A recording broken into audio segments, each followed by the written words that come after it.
Now I am super excited to introduce our next speaker, who's going to be way cooler than me, and because she's already done so many amazing things in her career, and also the last couple of years, almost from day one for me, stepping through the doors at HealthyGen, I was hearing all about Tina Rosenberg and Join the Club, her amazing book.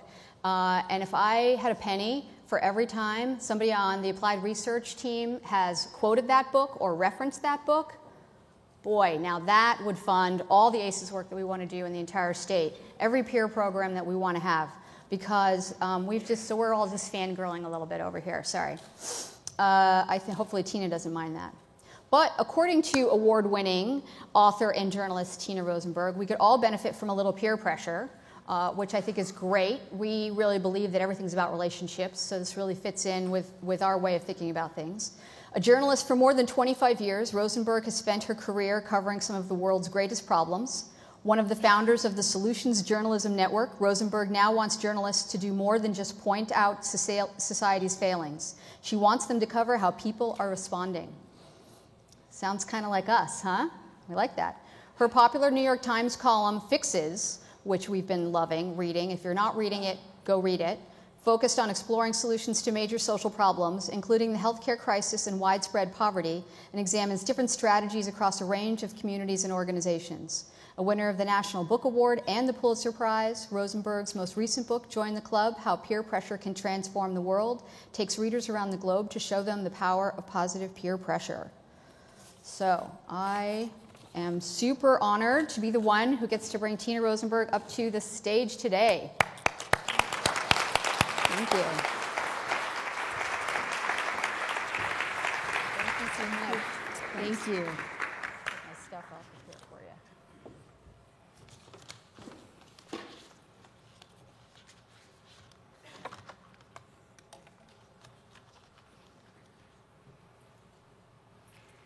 Thank you so much, Melanie. It's a thrill for me to be here this morning in a room full of people who are doing the most important work in America today, and that is working for health equity. And I feel privileged to be able to spend some time accompanying you in that process. Can everybody hear me? So, how many of you are parents? How many of you parents have ever talked to your children about peer pressure? How many of you have ever said, peer pressure can enhance your life? It's a good thing, and you should give into it. We laugh because peer pressure is our greatest nightmare for our kids. We worry that peer pressure will turn our kids into people who are rebellious, help them to get in trouble, give them ideas, and make them do things that we really don't want them to do. But I'm here to tell you that peer pressure can also work in the other direction. If we have kids that are great kids, we don't chalk that up to peer pressure, right? That's not their friends' influence. That's because we have great kids, right? Or because we're excellent parents. But it also has to do with the peer groups that they choose. This morning I want to talk about a phenomenon that everyone knows about and most of us fear, but give you a different way of looking at it, one that can possibly help us in our work. If you had asked me a few years ago where peer pressure can be used for good, I would probably have come up with Alcoholics Anonymous, but not been able to cite anything else. But now I see it everywhere. When I was working on my book, Join the Club, I spent a couple of years traveling around the world and the US looking for different ways that people were using positive peer pressure to bring about social change and behavior change that was not possible through other means. And what I found was a very diverse group of fields that it works in. Peer pressure can help minority students excel in college calculus. It's what makes microcredit run. It has toppled dictators. There are people in London who are using positive peer pressure to turn young Muslim men away from violent extremism. But probably the most powerful use of positive peer pressure is in improving people's health. And that's what I want to talk about today. My argument is that if we are trying to change people's behavior, and I don't have to tell you how important behavior change is now to the health challenges that we face, we are not going to be successful as much of the time if we use our traditional strategies of giving people more information or resorting to appeals to fear. Here's what's going to happen if you continue on this path. People change their behavior best through identification. Messages from people who are just like me, but who have already made that change. That is the most powerful way to change people's behavior. Let me give you an example. In the late 1990s, teen smoking was astronomically high in the United States. In 1997, 36.5% of high school seniors were smokers. And we didn't know what to do about it. People had tried to use information, tell kids about what smoking really did to them, tried to use appeals to fear, and none of it worked. In fact, the Washington Post in 1998 wrote a story that was headlined, "Officials seek a path to cut through haze of youth smoking. The bottom line, no one knows what works." And then the state of Florida tried something different, and this was the first time that anything had worked against teen smoking. Florida was one of the first states to get a settlement from the tobacco companies, and they used that to create a dedicated pot of money to fight teen smoking, and they did something brilliant. They hired an ad agency, and it was not an ad agency that worked typically in public health. It was an ad agency that sold stuff to teenagers. And the people at Crispin Porter and Boguski sat down and said, let's look from an ad perspective. Why is it? What motivates teens to start smoking? After all, a cigarette is a repulsive product. I mean, you would never actually start smoking on your own. And they decided that for a teenager, a cigarette is not a delivery system for nicotine. It's a delivery system for rebellion. It's a way to tell adults, you don't control what I do. I am autonomous. I am cool. And it's a way to win the respect of their peers by doing that. That's why typical appeals didn't work. Teens know that smoking can kill you. Matter of fact, teenagers overestimate the dangers of smoking. They think it's even more dangerous than it is. But that's part of smoking's appeal to a teenager. So what Crispin Porter did was gather teenagers from all over Florida and had them design a series of television ads that allowed kids to turn that rebellion that they would normally get through smoking against the tobacco companies. Here are these corporate entities trying to manipulate us for profit. So they designed a series of commercials. This is one. You can't really get the sense of it from the slide, but it's a TV spot of a bunch of girls making a prank phone call to an advertising executive who worked for Lucky Strike. And the last thing they say is, so what's lucky about Lucky Strike anyway? Is it that I might live? Then they hang up the phone and they dissolve into giggles. And this was a typical spot that they showed in this campaign. And another one was a bunch of kids took a road trip. They drove from Florida up to Richmond, Virginia, which is the headquarters of Philip Morris. And they stopped at the gate and they said to the guard, and they're filming this the whole time, "Can we talk to the Marlboro man?" And the guard, who was clueless, said, "Oh no, I'm sorry, you can't do that because he's just died." Does anybody know what he died of, the actor who played the Marlboro Man? He was the 5th Marlboro Man actor to die of smoking-related disease, by the way. So they got all this on camera, and they showed it on the air, and it was hysterical. And alongside that, they formed clubs, which they called SWAT teams, students working against tobacco. And their purpose of these clubs was to do more pranks. These clubs never had a message of telling smokers not to smoke. They never told smokers, you are bad, or here's what smoking is going to do to you. And most important, they never said, smoking is only for adults, boys and girls, which is, of course, the message that the tobacco companies use in their anti-smoking ads, because they know that that's what teenagers, that's what makes them smoke. What they did was say, here are people trying to manipulate us, and let's give them the finger. And that was successful. It was the single most successful thing that had ever been done. 2 years later, they had the largest drop in teen smoking the U.S. had ever seen. Then this strategy went national. It was adopted by an organization which you may know called the Truth Campaign, thetruth.org, I think is their website. And over the next 10 years, smoking has dropped to the point where it is probably, in most states, a quarter of what it was in the late 1990s.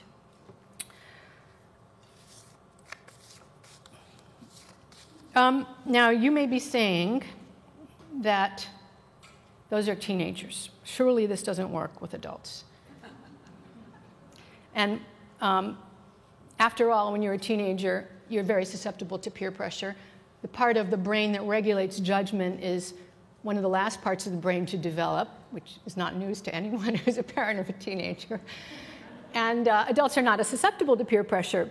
And that's actually somewhat true. I mean, you're supposed to be a dope when you're a teenager. It's part of the job description. But we are, as adults, susceptible to peer pressure. Otherwise, we'd all be driving Ford Fiestas. Advertising companies know this, and they know how to manipulate it. They know how to use this. Advertisements for cigarettes and liquor routinely show attractive people in attractive settings, like at a party or doing something fun, using their products. It's a club that they know we will want to join. And so today what I want to talk about is how we use these same strategies, not to draw people into bad behavior, but to draw people out of bad behavior. Peer pressure is important because it can help in two different ways. It can help with designing the message, and it can help with delivering the message. So let's talk first about designing the message. The first mistake that people tend to fall into when they try to design a health message is that we start by showing how widespread the problem is. For example, Mothers Against Drunk Drivers runs TV spots saying that alcohol is the #1 drug abused by African American teenagers. Or if we're giving a talk about diabetes in a Latina community, we'll say to people, look around at the woman next to you on your left and on your right. One of the three of you probably has diabetes. We want to show how widespread the problem is. That may feel like it's an effective strategy, but it's actually counterproductive because it shows that your peer group is engaging in bad behavior. And what we want to do is normalize good behavior and marginalize bad behavior. So a more effective strategy is to show people that the social norm in their peer group is healthy behavior.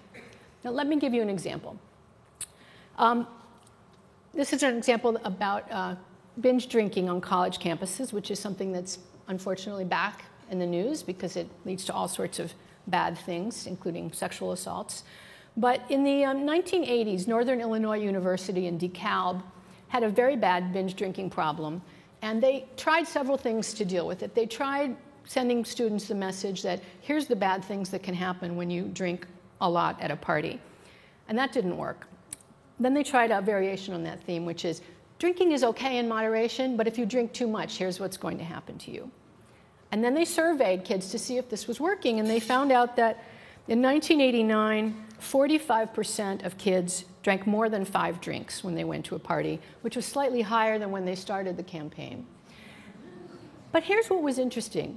They also asked a very important question: how much do you think your peers drink? And people said that they thought 69% of their peers were binge drinkers.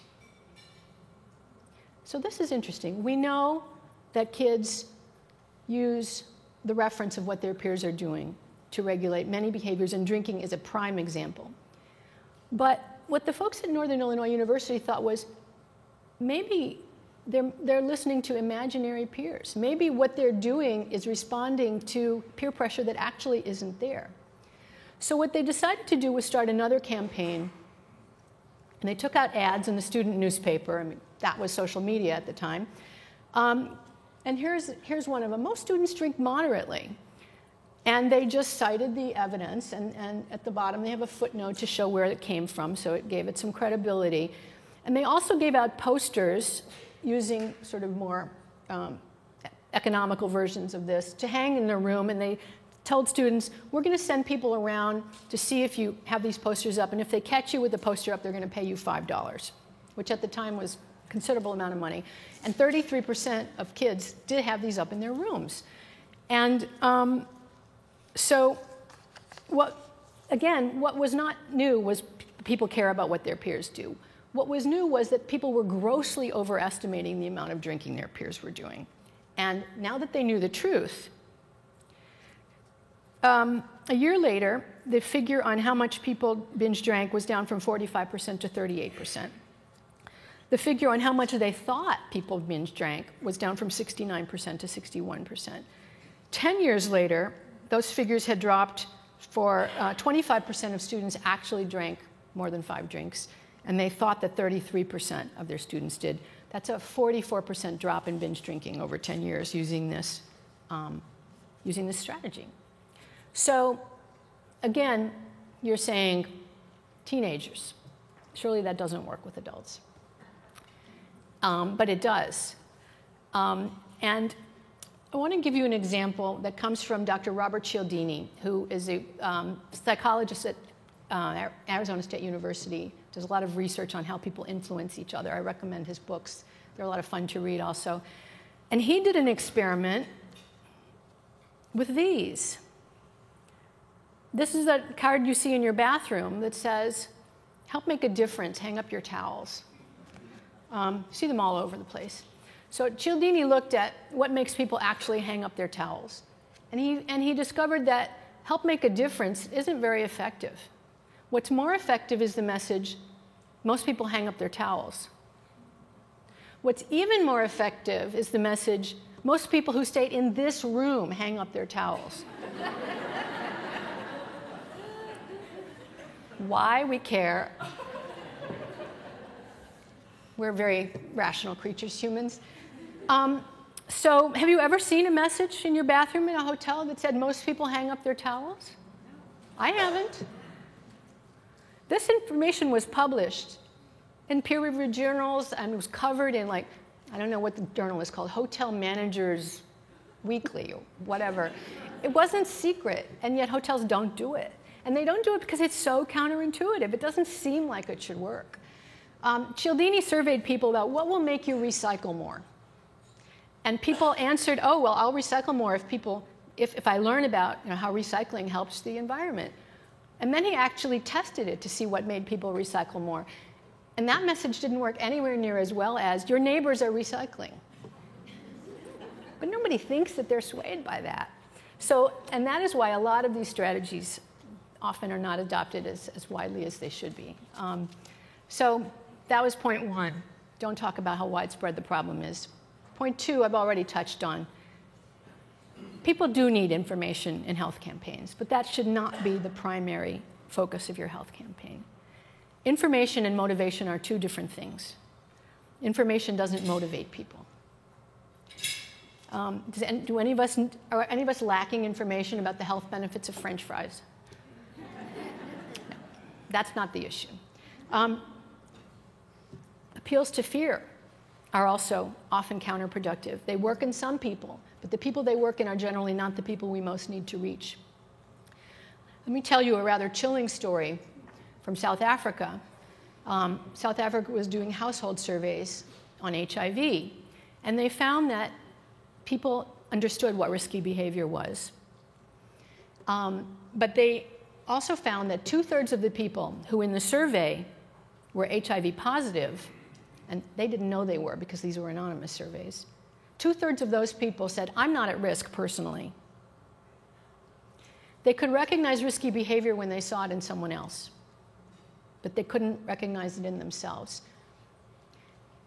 And that makes sense because when we think about issues that are that serious, that really have to do with our very essence of our being, about dying, we crawl into a cocoon of denial, and we tend to ignore those messages. We look for short-term comfort in other ways. And that, of course, is counterproductive to helping people change their behavior. Another mistake we often make, we rely on expertise. But expertise is disqualifying. Most of the time when public health messages run into trouble, it's not because the people who designed them were amateurs at public health messaging. It's because they're public health professionals. And those professionals don't think like the people who are going to be receiving messages. In 1964, when the Surgeon General's report on smoking and health came out, public health community rejoiced. Who's going to smoke now after we know this information? And the answer is 1.15 billion people, which is about a quarter of the adult world on the planet, probably more.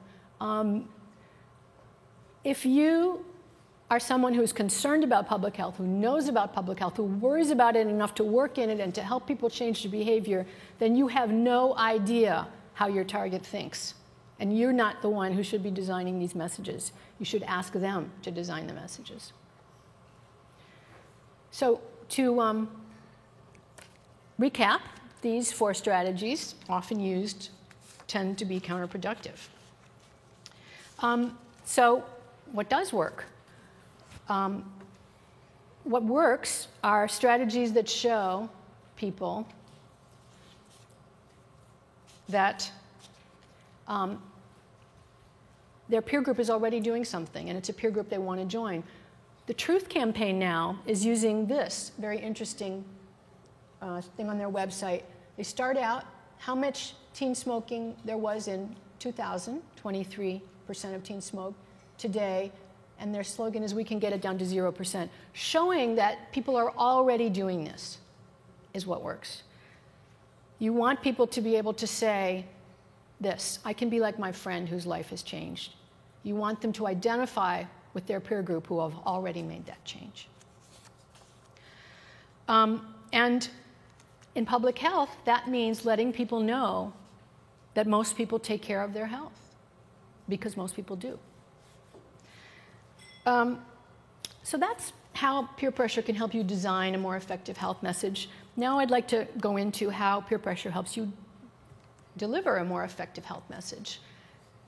And one of the reasons that peer pressure is really important is that behavior change is really the centerpiece of public health, a centerpiece, if not the centerpiece of public health today. And that behavior change is better delivered by someone who's just like the person who's receiving the message. I think that's not going to be news to anybody here.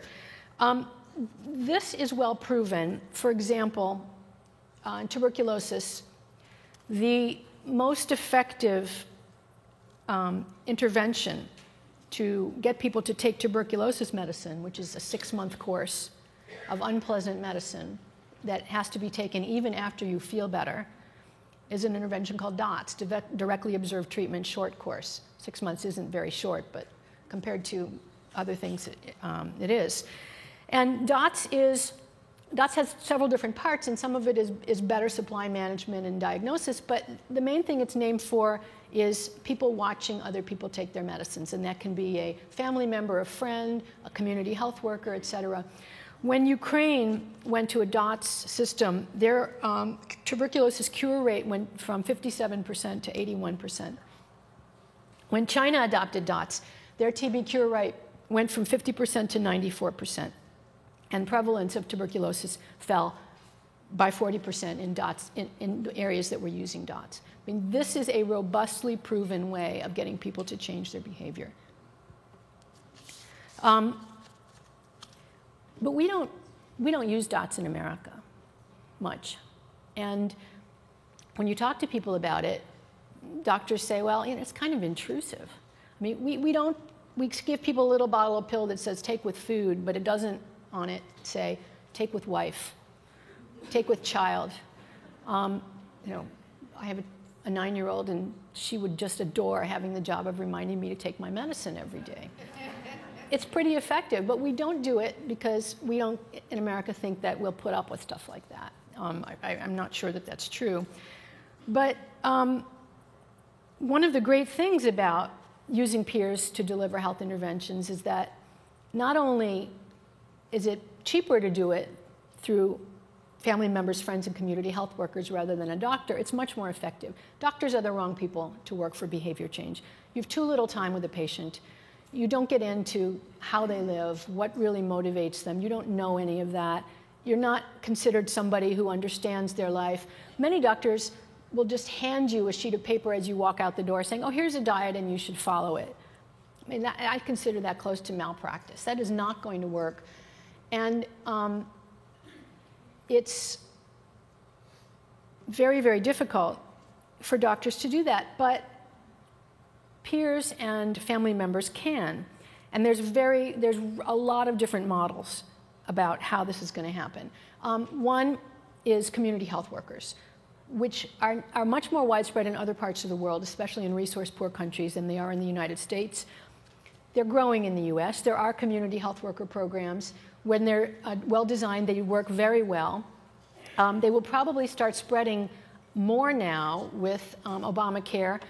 In particular, a new law that went into effect earlier this year that allows Medicaid to reimburse for non-medical personnel if that intervention is recommended by a doctor or a nurse, and that will help pay for community health worker programs. Many states are switching to that. And also the general shift to value-based medicine and away from fee-based medicine. Although community health workers are useful in fee-based medicine because they help keep uninsured people out of the emergency room, which hospitals like.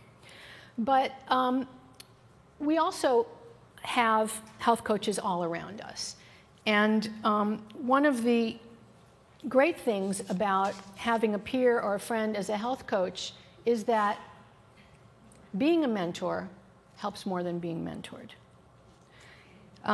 The process of helping others to change their behavior and teaching them reinforces that commitment in ourselves. And it reinforces our own notion of self-efficacy. I can do this. And those things are very important in helping people to commit to and sustain behavior change. There's been a lot of studies about this. In Alcoholics Anonymous, for example, the mentor benefits much more than the person being mentored. It's also true with young men coming out of prison when they get mentors of people who have been out of prison for a few years. Those mentors benefit more. But it's best to be both mentor and mentee at the same time. This is the most productive way of having this relationship. And there's various models to do it. One is a health buddy model. There's a lot of research that shows that people who have chronic diseases, if they're assigned a health buddy who just checks in with them, doesn't have to be in person. How are you doing with your new diabetes medications? Did you take your walk today? What strategies are you using to eat better? That helps both participants. And actually the distinction between mentor and mentee tends to disappear after a while. Another model that's really powerful is the small group model. Now, small groups are sometimes hard to organize. So I think one very interesting example of a small group model working comes from a place where we very often see small groups, which is our churches. Most churches, if they're of any size, form small groups for people to join, groups of between 6 and 10 people. Now, of course, these groups are for Bible study. They're not for improving health behaviors, but some people are using them for other purposes. And the by far most influential player in this is Saddleback Church and Pastor Rick Warren, who is perhaps the most influential pastor in the world. And a few years ago, he was doing a baptism, a mass baptism, and everything at Saddleback Church is enormous. So Dr. Warren was baptizing 850 people in one day. And along about person 500, he started to realize, we're all fat. And then he realized, and I'm fat. So they started small groups at Saddleback, started something called the Daniel Plan, after the biblical figure who refused the offer of rich food and drink from a king who was holding him captive and said instead, I'm going to eat water and vegetables.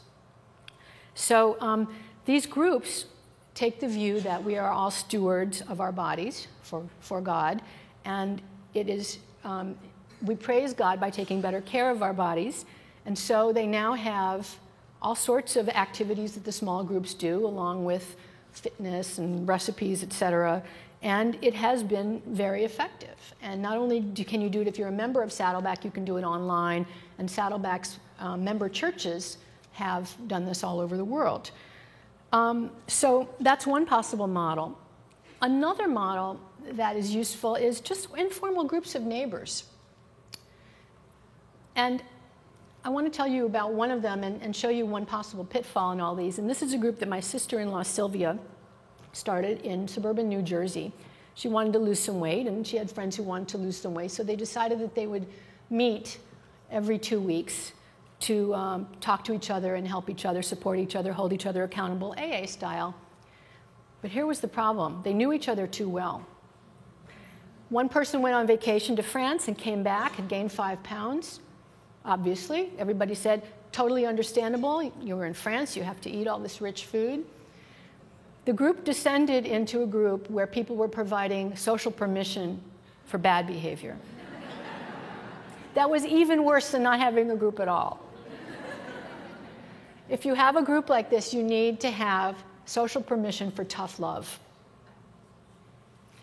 You need social permission for people to tell each other, do you think there's another way you could have done that so you didn't have that second dessert? And women don't like to do that because women like to be nice. And men don't like to do that because men think this is too intrusive. So how do you get the social permission for tough love? Weight Watchers does this by having a paid group leader. And she's not abusive, she's not unkind, but it's her job to look you sternly in the eye, and you have to be accountable to her, and that's pretty powerful. The head of Weight Watchers told me, I have not been able to lose weight with Weight Watchers online. I need to have that group leader to give me my gold star. Head of Weight Watchers. So another way of doing this, and something that is probably going to be catching on, are team competitions where people win money. And these, you see them in the Biggest Loser TV show. Now, this isn't an endorsement of the crash diets the Biggest Loser tends to put people on, but the method of having a team of people who need to lose weight together to win money is very powerful. And let me tell you about what one group that won a competition did. And this was a group of men who work at LSG Sky Chefs in Texas.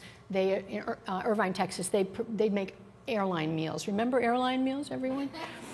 I'm surprised they're all still employed. But they had a group of 4 men, and they decided they were going to win this $10,000 prize that was offered for losing the maximum amount of weight, which was 50 pounds per person in their cases.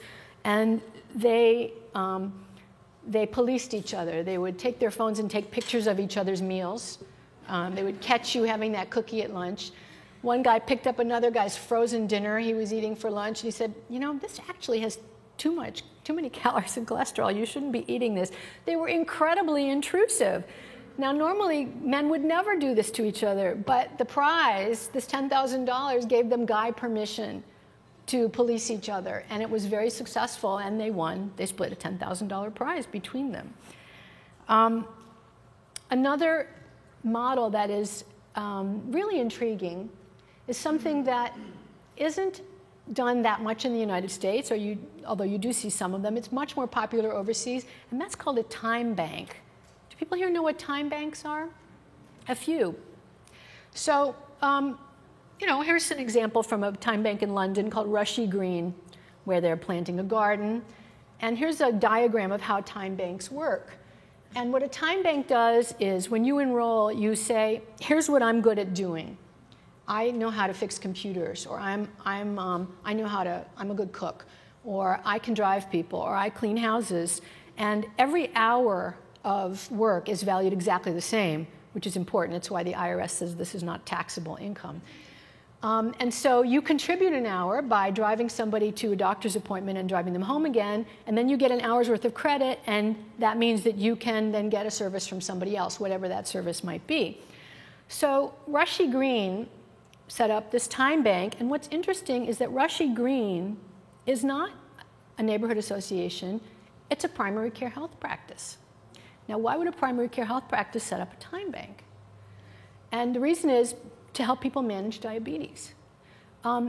Many different health organizations have set up time banks. In New York, the biggest one is run by the Visiting Nurse Service. And what they find is that it helps people to take care of their health better. There was a study done of a time bank in Richmond, Virginia, that showed that emergency room visits that were asthma-related dropped by 70% among people who were members of this time bank. Now, how do time banks do that? They do several things that are very important to help people take care of their health. Increase social connections. I mean, we all know how important that is to fighting depression and helping and just making people healthier. Boosts your self-efficacy. I'm doing something to help other people. And in fact, the Visiting Nurse Time Bank, they said that only 10% of the people who perform services actually bother to call in and record it to get that credit back. They're not doing it because they want somebody else to do something for them. They're actually doing it because they want to do something for someone else. And real friendships develop out of this. Catches problems early. Someone who's recently discharged from the hospital, if they're involved in this time bank, which means they probably have more contact with their neighbors, catch a problem earlier. Facilitate outpatient treatment. Provide crucial non-medical help. Helps people get to the grocery store, get to the doctor's appointment. Time banks help people age in place. And creates peer relationships. And we all know how important that is.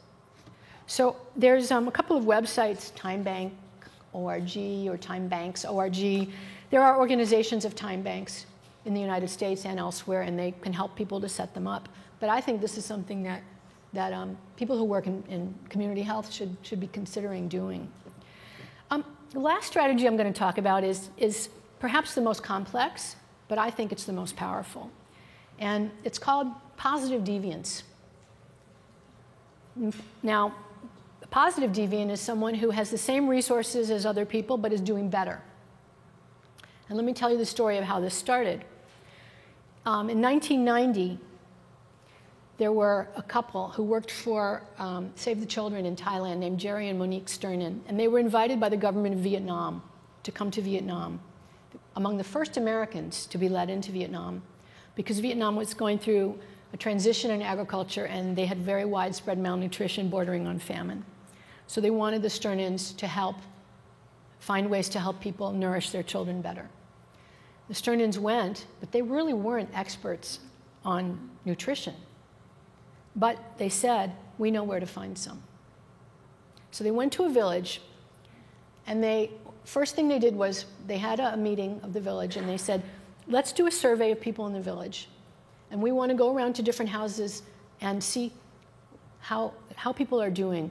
So they classified people in the village. The villagers decided on these classifications into 3 groups. They were either poor, or very, very poor. Those are the classifications. And then they looked at how the children were doing in terms of nourishment, whether the children were malnourished or not. There's a very simple test for it that uses the measurement of arm circumference. And then the village gathered again, and the Sternins said, what'd you find? And they talked about their findings, and the Sternins said, were there any people in the very, very poor category who had well-nourished children? And as it turned out, there were. And so the villagers said, well, let's go see what they do that the rest of us aren't doing. So villagers went to these families and looked at what they were doing, and as it turned out, they did have different practices. In most of the village, children ate only rice. These families also fed their children sweet potato greens and crabs and shrimp that they had gathered themselves. Most of the village fed their children just once or twice a day. These families fed their children more often, smaller meals, but more often. When kids had diarrhea in most of the village, the protocol was you don't feed them. These people kept feeding them. So the village learned what their neighbors were doing that was more successful.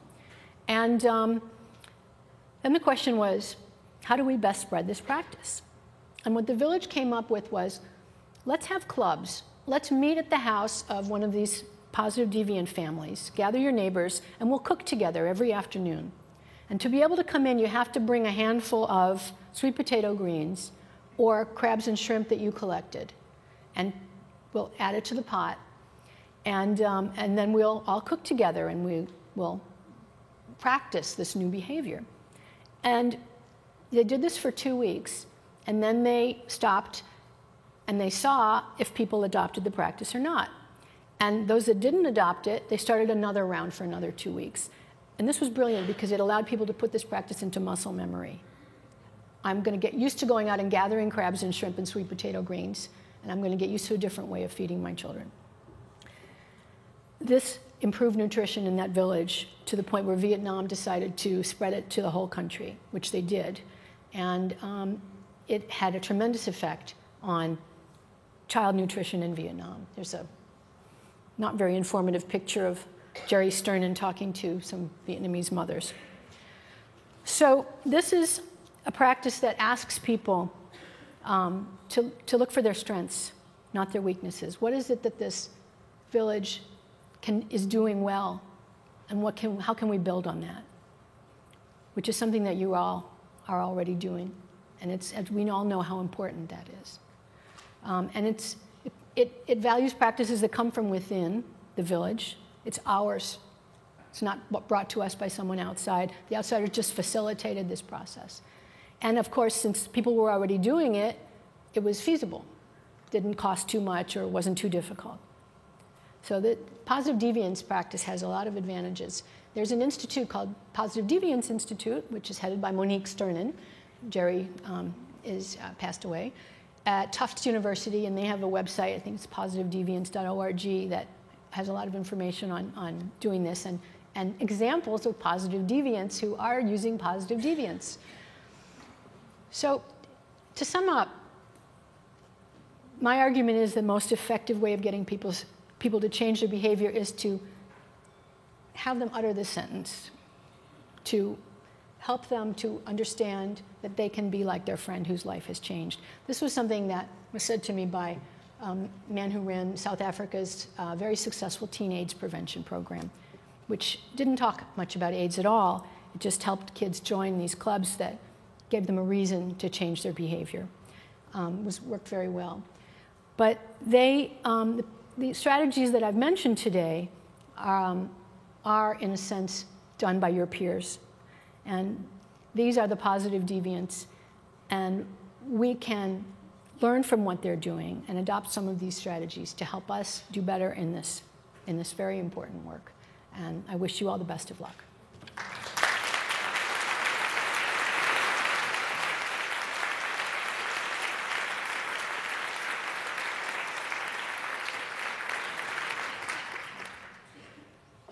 Well, thank you so much, Tina. That was so great. I am so inspired. And time banks, I love time banks, and I forgot all about them. Thank you for reminding me and sharing that with people.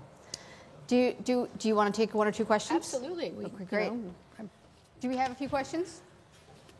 On the time bank thing, is that successful in rural areas as well as in urban areas? And what kinds of, how have you seen that work in places where the population is spread out rather than concentrated? That's a good question. I don't know the answer. The ones that I've looked at, actually, I studied one that was very successful in the Lehigh Valley in Pennsylvania that was run by the hospital chain there, and that's a fairly rural area. I don't know if it's still in business, though, so the time bank people would be able to answer that. I don't know the answer. Just thank you, Tina, very much. So much inspiring stuff. I don't have a question. I do have some information on time banks. Sustainable Seattle, there's a bunch of sustainable, kind of local Sustainable Seattle organizations. The closest time banks I know to here in SeaTac, I belong to Sustainable West Seattle. They started a time bank last year, and they are looking for new members. There's also Sustainable Burien. They've been around a little longer. And you can just Google them. They're in there, we're in there, and you can sign up. And it's pretty amazing. The other thing I wanted to say, and I'm sorry, it's not a question, but DOTS was used and still is used in tuberculosis here. The tuberculosis epidemic in New York City, it stopped an epidemic in New York City and prevented the multiple drug resistance epidemic in New York City. I worked on it myself. I worked for the CDC doing TB in the late 90s during the epidemic, and it was amazing. We hired a bunch of community health workers, and they went out, and I wish we could do that some more. So it's been done. Let's do some more things like that. Yay, community health workers. While we're looking for another question, I'll add on, Tina mentioned the new law that allows states to implement reimbursement for community health workers and other non-licensed professionals. We have not done that yet in Washington State. I'm anticipating that's going to be a question from somebody and preemptively answering it. We have a lot of interest in that happening here. I love your emphasis on marketing. Effectively, that's sort of what you're talking about is we have to have a better way of talking to people. It's not about education. One of the first things I learned in Master of Public Health was education is necessary but not sufficient to make change.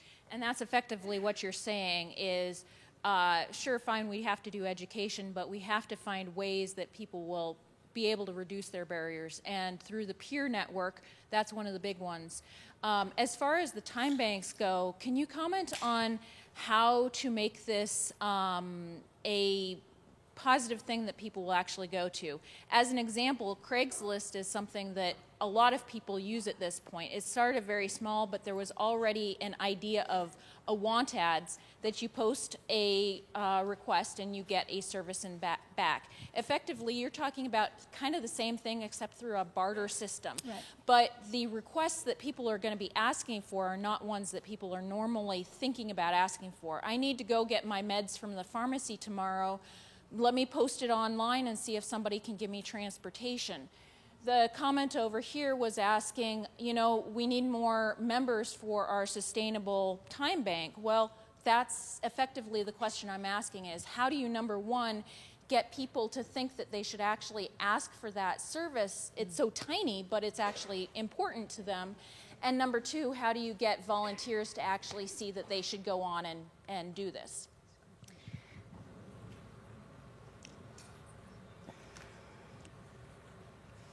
I think this may be one case where information is needed because people don't know.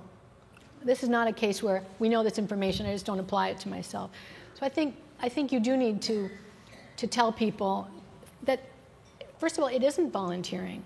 It's a barter system, as you say, and the way to advertise it is, you know, especially for people who are unemployed or don't have money to pay for things they need, you can pay for it by doing work you like to do and are good at and by helping others. And that's an attractive message to people. And then I think just list the kinds of services you can get. I mean, nobody's going to think about, I need a ride to the pharmacy, but if you say, here's the kinds of things you can get on a time bank, then that will help. Thank you. All right, I think in the interest of time, we're going to have to move on from questions. Thank you so much.